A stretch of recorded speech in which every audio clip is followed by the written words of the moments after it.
Welcome to the Old Time Radio Westerns. I'm your host, Andrew Rines, and let's get into this episode. This episode is going to be Frontier Town, originally syndicated in 1949, and the title is Six Gun Lawyer. Frontier Town, the saga of the Roaring West.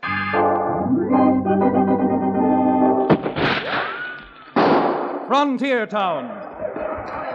El Paso, Cheyenne, Calgary, Tombstone. Frontier Town.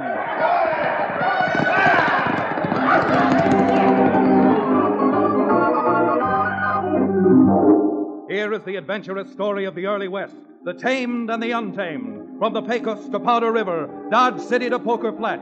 These are the towns they fought to live in and lived to fight for, teeming crucibles of pioneer freedom. Frontier Town!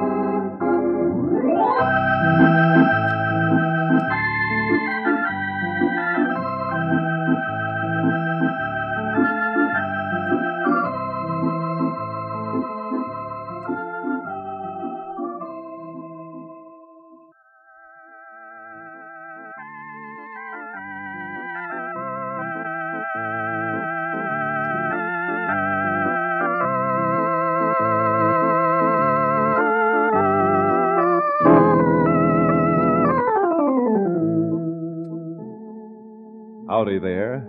I'm Chad Remington, frontier lawyer, with my home and a headquarters in the cow town known as Dos Rios. Now, believe me, I'm not complaining when I say this, but I don't want any of you to get the idea that being a lawyer on the frontier is just a business for a student of Blackstone, because it isn't. The frontier is raw and rough, hard and boisterous, and that all adds up to the fact that even a lawyer out in the wide open spaces gets more than his share of trouble. Of course, a man who keeps his eyes open, as well as his fists ready for action, often manages to pour oil on the troubled waters. And it's about this oil that I'm interested right now. You see, just a short while ago, there was a great deal of oil poured down in the Indian Territory. And it all started one afternoon when an oil promoter known as K.C. Kansas City Leonard and his half-breed Indian companion Tulare succeeded in closeting themselves with the chief of a small, peaceful tribe of Indians, Chief Blue Fox of the Cold Springs tribe. A bottle of mezcal was handy on the table in the stuffy little office. Now, all you gotta do, Chief, is make a mark on this piece of paper. Huh? Chief, no savvy, Mr. Leonard. Well, give him another drink and explain it to him in Indian lingo then, Tulare. Luke maho nona, beso tekuna. Tamich labatusa? What'd he say? He say, what paper mean to his people? Pour him another drink. Hey, no, mezcal. Huh? All right, Tulare. Now, tell Blue Fox that this paper just gives me the exclusive right to drill for oil on his reservation, and that it isn't going to interfere with his people at all. No nasa, lusamana, Leonard. No, bewa. Chief say he signed. Now you're talking. Hey, Chief, make your mark right here. Me sona meska. Him sign paper. Now him want more. Kimono Mishima. Oh, Chief, daughter, just come back from Indian school. Have you been giving my father mezcal to drink? Why, we were just talking over a little business deal And what was that paper you were so quick to hide? Just a little business agreement me and the chief made. I wish to see that paper. Oh, yeah? Well, that happens to be a confidential business document. Just a little agreement giving me the right to drill on the Cold Springs Reservation for oil. Oh. When a man finds it necessary to ply another with liquor in order to enter into a contract, his motive certainly will take looking into. Manamatona. Huh? Very well. But this is certainly not the last you two are going to hear about this. It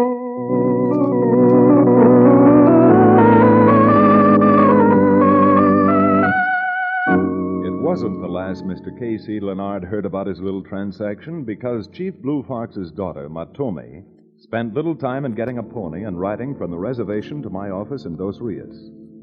Cherokee O'Bannon, the reformed medicine man who now owns the Dos Rios livery stable, was with me at the time. And we both listened to Matomi's report with frank interest, but sinking feeling. You mean there is nothing you can do legally to set aside this document? Don't look at me, miss. You talk to the counselor here. Matomi, unless we could definitely prove that the agreement was signed under duress, I'm afraid there is nothing we can do. But they gave my father mescal to drink. Did not know what he was doing. Mescal? I'm afraid any court that would hold that a man whose stomach is strong enough to swallow mescal has got a head hard enough to know what he's doing. Frightful stuff, worse than water. Matomi, even though I doubt we can have the contract voided, I don't want you to feel that I'm not going to turn heaven and earth to help you.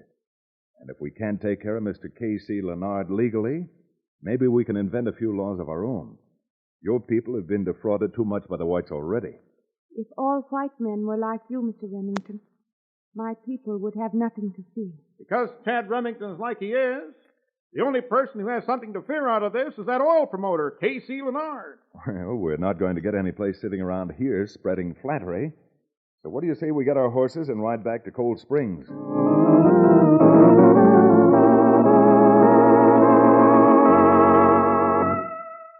The town of Cold Springs itself sits on the edge of the Cold Springs Reservation, high up on the rim rock. It's not much of a town, to be sure, but big enough to be a hotbed of trouble. On arriving there, we found that Leonard had rented a shack to use as his office. And I decided to walk over and see him, because you never know if you're trying to trap a cougar or a skunk until you get close enough to see the stripes. I left Cherokee to watch the horses while I started down the dusty street. I certainly wish Chad had found a better place to tie off these horses than the hitch rack in front of the local tavern. Not only is my thirst getting stronger, but temptation grows by the minute. Wonder if I couldn't watch the horses over the bat-wing doors if I found a good place at the bar inside. Wouldn't take me very long, and well, perhaps it'd be better if I'd find someone to watch the horses for me. Here comes the fellow now. Pardon me, sir. May I have a word with you? Were you calling me, mister? No, I didn't call you mister. I called you sir. But I would like Billy Blue Blazes if it isn't Wildcat Maxon. Cherokee. Suffering Joe Cherokee. When did they let you out of jail? It'll be impossible for me to answer that question, Wildcat, until I know which jail you have reference to. Yes, indeed. Yes, indeed. Well, are you still peddling that rattlesnake oil? My boy, you see before you a reformed man. I now own a livery stable and act as a bodyguard to a prominent lawyer. Tell me, what brings you down to a saddle stop like Cold Springs? Last time I heard of you, you were up in the Panhandle, someplace near Amarillo. Well, Cherokee, you're apt to find Wildcat Maxon any place where there's oil. And a man with a paying job for a driller to get it. You mean you're down here to drill oil, Wildcat? Just arrived an hour ago. I'm going to work for a real wildcatter. Promoter by the name of K.C. Leonard. Leonard? Well, it's a small world after all. Tell me something. Do you know this Leonard? Know anything about him? Do I? I could start right now telling you about K.C. and the tricks he's pulled, and I wouldn't get through till tomorrow morning. Boy, don't start the story yet. When Chad Remington gets back from Leonard's office, I want you to tell everything that you know. Well, I don't know, Cherokee. I just put my bedroll up at the hotel, and I should be getting down there myself to report for work. Of course, I don't want to impose upon your time. But suppose we commemorate this reunion by repledging our ancient friendship with a bottle of something satisfying at the bar inside. Well, now, I really shouldn't. But since this is a special occasion, Cherokee, and you're doing the inviting, just make mine bourbon with water on the side.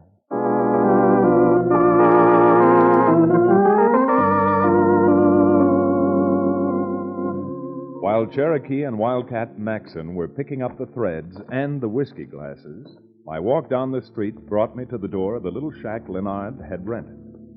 I tried the door, but it was locked, so there was nothing for me to do except knock.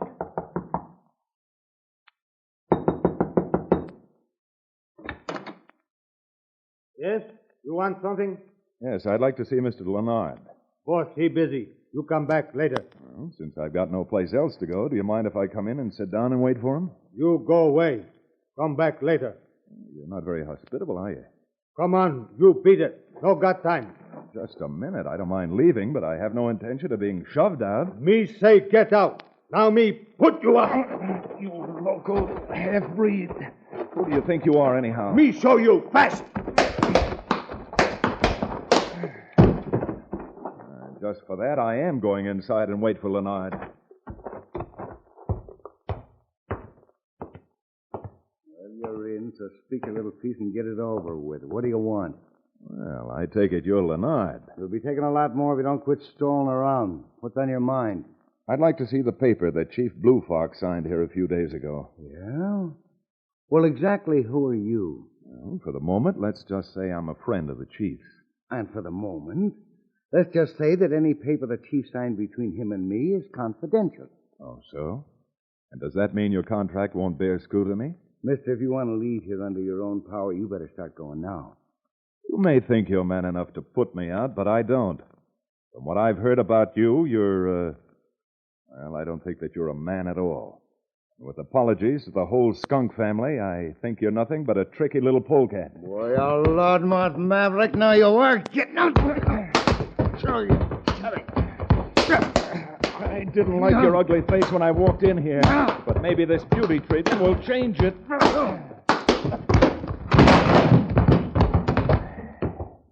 Now, I'm going to finish what I started to say, Leonard.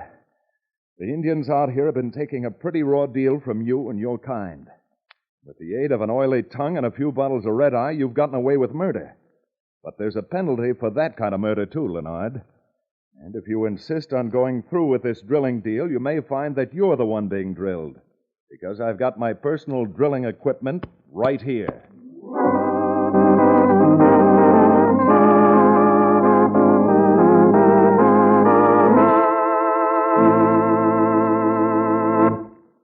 We'll return to the second act of Six Gun Lawyer, our exciting frontier town adventure, in just a few moments.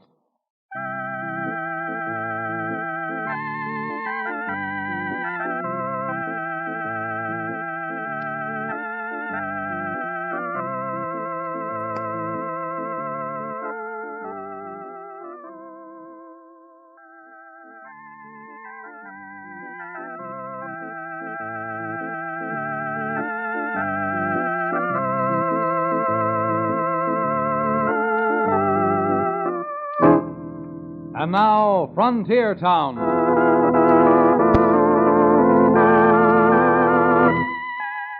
Well, there was no question about it.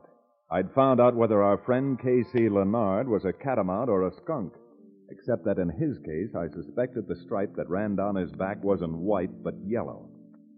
After my little double reception in Leonard's office, I went down to see the Indian agent and then paid a call on the federal marshal. Remington, I agree with you from the ground up. But a contract's a contract, and there's nothing we can do to break it. Leastwise, not that I can see. But the fact that his daughter saw them filling up the old chief with mescal, doesn't that alter the facts in your eyes? Sure don't. Blue Fox has been known to store away a good deal of red-eye in his time, and it never even affected him. Nope. As a lawyer, I guess you ought to see that despite the fact I think this K.C. Leonard is the lowest form of wildcat promoter, as it stands, my hands are tied. As it stands. Huh? What do you mean by that? I mean, if, let's say Leonard didn't pay his bills, and his creditors had attachments issued. You would serve the attachments, wouldn't you, and close up Leonard? Of course I would. Well, what makes you think he isn't going to pay his bills? From the way I hear it, they got real oil out where he's going to drill, and lots of it. Well, to tell the truth, Marshal, I can't answer your question right now. All I wanted to do was first assure myself that you were on my side of the fence. And you get something legal I can use to close up Leonard, Remington. And you can count on me 100%. That's all I wanted to know, Marshal. But I hope to be seeing you again. Seeing you again real soon.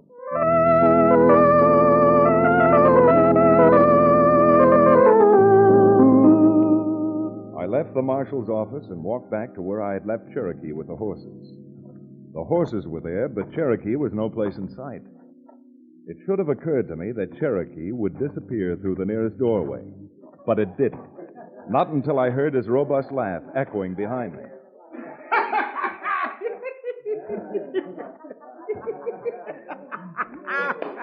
Doggone it, Cherokee, that's a good one.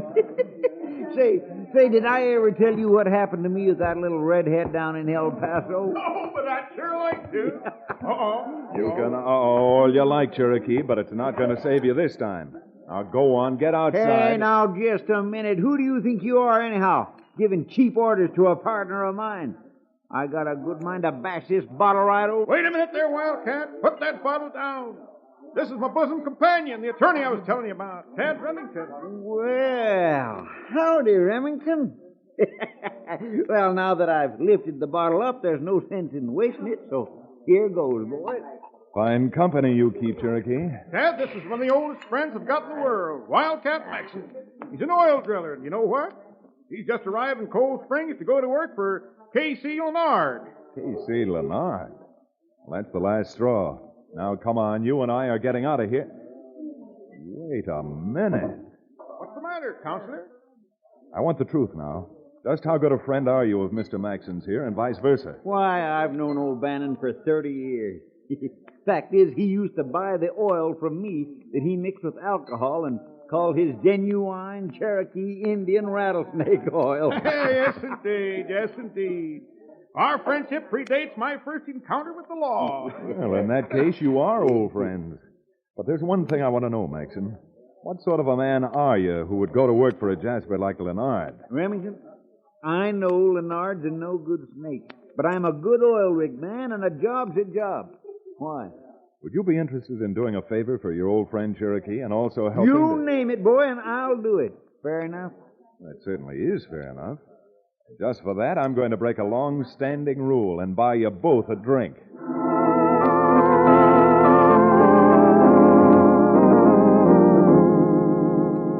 Well, I bought them the drink, all right, but only one. Wildcat Maxim left the bar a few moments later to go down to report to Leonard. And Cherokee and I rode out to see Blue Fox's daughter, Matomi. Yes, of course I understand what you're saying, Mr. Remington. But is such a thing legal? My dear Princess, it's so legal that you and Chad and I are untouchable. But what about this Wildcat Maxon? Can't something happen to him? To be perfectly honest, something could happen to Wildcat. But after even my short acquaintance with that gentleman, I doubt if anything will. In fact, about the only person anything's going to happen to is the gentleman with the mescal bottle, K.C. Leonard. And what's going to happen to him is going to start happening mighty soon.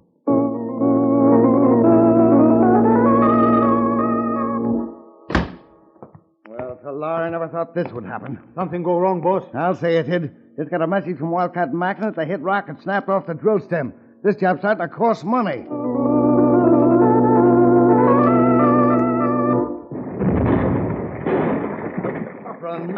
What happened now, Wildcat? Well, that bonehead you hired to take care of the donkey engine overloaded the boiler. She let go and blew the pump house to smithereens. It'll be weeks before you can get that repaired.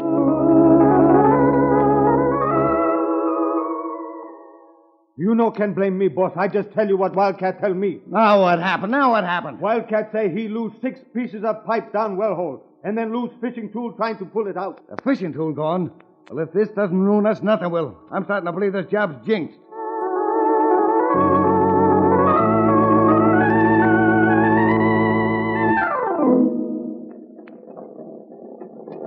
Well, Princess, cast your lovely brown eyes on that. Leonard seems to have his well down quite deep. It's deep, all right, but good old Casey is in a lot deeper. Well, here comes Wildcat Maxon. Hello there, you old wildcatter, you. Howdy, friends, and Miss... Say, just what does a fella call you? Miss Blue Fox or what? No, Mr. Maxon. In Indian, my name is Matomi, which means the stream which always ripples white. But at college, the girls just shortened Matomi to Mattie. So I guess that's my name. Wildcat, what dire disaster has overtaken Mr. Leonard today? Well, after the drill broke, we lost 6 lengths of pipe. And then the boiler blew sky high, and something real good's happened today. The credit manager of the tool company come out to get some money and blamed if Leonard didn't give him a check. I don't see anything to laugh about in that, Mr. Maxon. If Leonard's still able to pay his bills. Did I say he was able to pay his bills? I just said he gave the tool company a check. And that check's going to get him into a... Oh, here comes Casey now. Look at that ugly face of his, will you? That man is boiling mad. Well. Now this whole thing is starting to fit together. Now that I see the four of you out here, I know just how all these accidents happen. Why, Mr. Lenard, if you think that the four of us have been conspiring against you, that's a gross understatement of the fact. Why, you loudmouth little squaw, I get it. Bingo! Give Mr. Remington a big, fat cigar. Listen, Leonard, a lady's a lady no matter what color the pigment is in her skin. Nothing but a bunch of crooks, that's what you are. I'm going to have the law on you. Well, you won't have to waste much time because here comes the marshal and some of his men now. Hey now, boys, hey now. Leonard, I got an attachment here to close up your place for non-payment of debts. My deputies have got orders to stop the work and see that nothing is tampered with or removed from the place. My. Now, isn't that too bad after all the hard luck you've had? Well, maybe you won the first round, but there's still a lot more coming up. That's what you think, Leonard. But I've also got a warrant that's going to put you in the calaboose for the next 10 years for passing a bad check. So just so you don't miss your first lunch at the jailhouse, come on. We'd better get going. You got a fat chance of taking me down. You heard the marshal, Leonard. Now get going. Thanks, Remington. I think he's convinced now.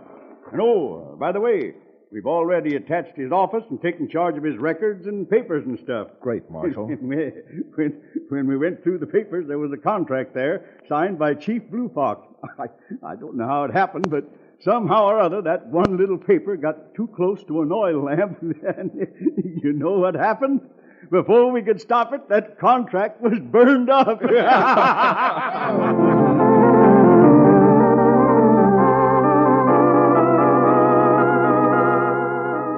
Well, with K.C. Leonard on his way to jail, the drilling stopped, and the contract with Blue Fox unfortunately burned up, we stopped long enough to take stock. How soon do you think it will be, Mr. Remington, before my people will be able to complete the well and start getting an income from it? Well, Counselor, why the glum look? Because it just dawned on me that the well is now tied up for the benefit of Leonard's creditors. Yes? And nobody can touch the well until the creditors are paid off. You mean to stand there with your jurisprudence hanging out like a bucolic Blackstone and admit that your legal trap wasn't airtight? Oh, it was airtight, all right, but not for us. It's airtight for the creditors. But how much money will be required to satisfy the creditors? Well, that's something we've got to find out for the marshal. But I imagine from what Wildcat said, it's close to 10,000. Then why not pay her... Huh? 10,000 simoleons? Yeah, and that's a hatful of money in anybody's bank account. My boy, this is a blow. Certainly is a blow. Being a man of unstable neurotic temperament myself, I'm starting to feel the need of some sort of stimulant. See you later. Just a minute there, Cherokee. Yes, Chad? This is no time to start drowning your sorrows in the cup that runs over. All of us need clear heads on our shoulders. What we need is something to stimulate our imagination. Well, hello, Wildcat. Well, all our scheming and doing for the last 2 weeks has been wasted. Wasted? What do you mean wasted? All the little things we did to the well were nothing compared to what happened when the marshal's deputy shut it down. The cable busted. The whole bloomin' drill outfit dropped down to the bottom of the well. It's sealed up now, tighter than a drum. Oh, good grief. Can anything more happen to us? You mean that there's no way of fixing the well? How can you fix it when you can't even get near it? They got 6 deputy marshals guarding the place. Isn't there some way the tools could be gotten out of there? With a charge of explosives, maybe. But with them deputies around, what chance you got? Suppose we could get rid of the deputies for you. But how could you do that? I think that Cherokee, with the help of a few bottles of that stimulant he's so anxious to get at, might entertain the deputies long enough for Wildcat to get by the guards. And by glory, the more I think about it, the more I think that's the only way out. Come on, we've got some writing to do, and I mean right now.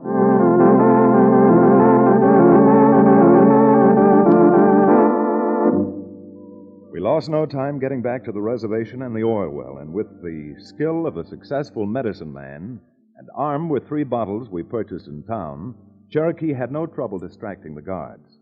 While Maxon slipped in with his charge of explosives, Matomi and I stood off in the mesquite watching, hardly able to draw our breath. And suddenly we heard the unmistakable sound of a horse racing toward us. Mr. Remington, there's a horse coming. There sure is a horse coming, and a man I'm not looking to see is riding it. The marshal. Look, he spotted us and he's coming over.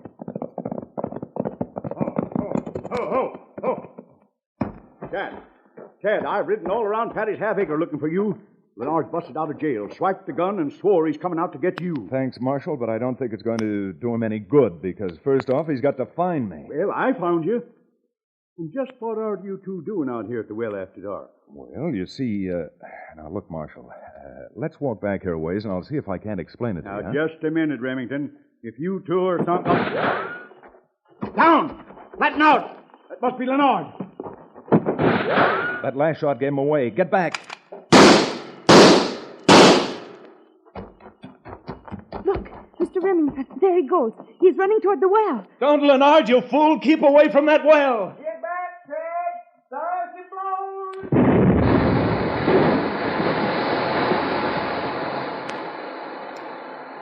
Well, when Leonard started digging for oil out here on the reservation, I bet he never realized all he was doing was digging his own grave.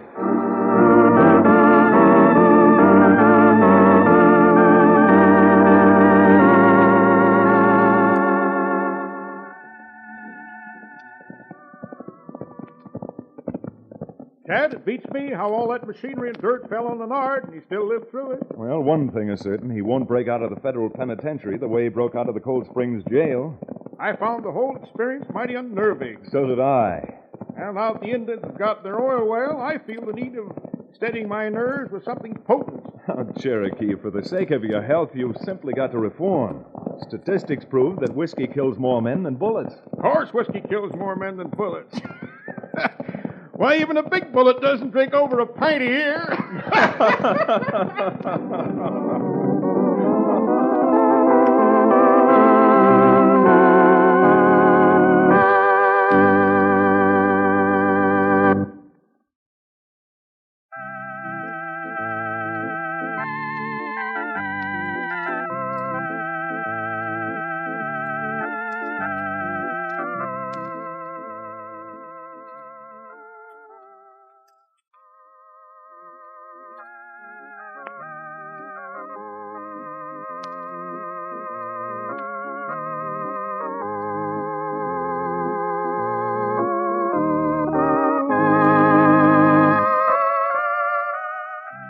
Frontier Town, starring Reed Hadley and featuring Wade Crosby, is a Bruce Ells production.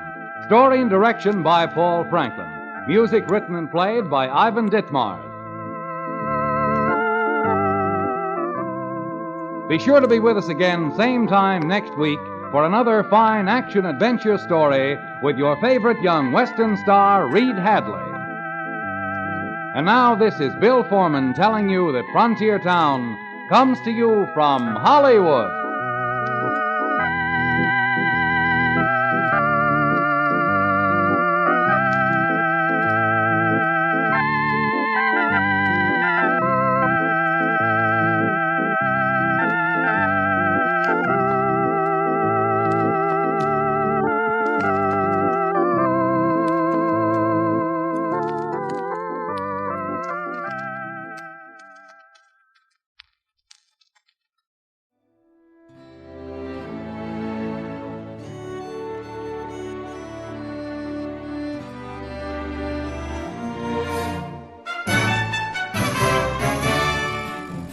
This has been a presentation of OTRWesterns.com, and we hope you enjoyed.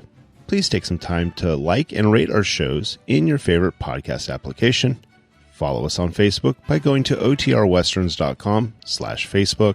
Subscribe to our YouTube channel by going to OTRWesterns.com/YouTube. And send us an email, podcast@OTRWesterns.com. You can call and leave us a voicemail, 707-986-8739. This episode is copyright under the Attribution Non-Commercial Share-alike copyright. For more information, go to OTRWesterns.com/copyright. Have a great day, and thanks for listening.